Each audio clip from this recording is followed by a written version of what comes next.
आज अक्टोबर मास 6 तारीख सोमवार। आज आसी जाइए पाणीपाग नहीं अपडेट। चलते कौन रही पाणीपाग संपूर्ण खबर पर नजर पकाइबा। अक्टोबर 7 तारीख में घूर्णिबलय सृष्टि नहीं आकलन। राज्य को माड़ी आसुची आउ एक घूर्णिबलय। अक्टोबर 7 तारीख में घूर्णिबलय सृष्टि नहीं आकलन करिसेंती पाणीपाग विज्ञानी। घूर्णिबलय प्रभाव में 7 रु 12 तारीख जाए राज्य में वर्षा लगी रहिबो। केंद्रीय बंगोपसागर में घूर्णिबलय सृष्टि होबार संभावना। यार विशेष प्रभाव उत्तर और उपकूल ओडिशा रे देखादेव। ट्रफ लाइन प्रभाव में राज्य में मेघुआ पाग। अक्टोबर 9 तारीख में उत्तर बंगोपसागर में आउ एक लघुचाप संभावना रही नहीं भारतीय पाणीपाग आकलन करिसेंती।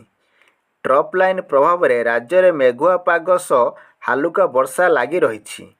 आसंता 4 दिन जाए बिजुली और घड़घड़ी सह वर्षार संभावना को नहीं चेतावनी देइछि पाणीपाग विभाग। से भली आसंता 24 घंटे बिजुली घड़घड़ी सह वर्षार संभावना को नहीं 20 जिला को हलदिया चेतावनी देइछि विभाग।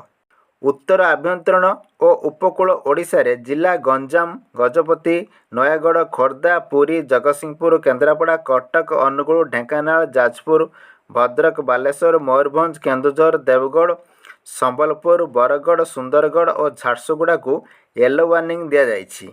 से भली 7 तारीख में बिजुली घड़घड़ी सह वर्षार संभावना को नहीं 20 जिला को हलदिया चेतावनी देइछि पाणीपाग विभाग। उत्तर आभ्यंतरण और उपकूल ओडिशा रे जिला गंजाम, गजपति, नयागढ़, खोर्धा, पुरी, जगतसिंहपुर, केन्द्रापड़ा, कटक, अनुगुल, ढेंकानाल, जाजपुर, भद्रक, बालेश्वर, मयूरभंज, केन्दुझर, देवगढ़, संबलपुर, बरगढ़, सुंदरगढ़, झारसुगुड़ा को येलो वार्निंग दिया जाइछि।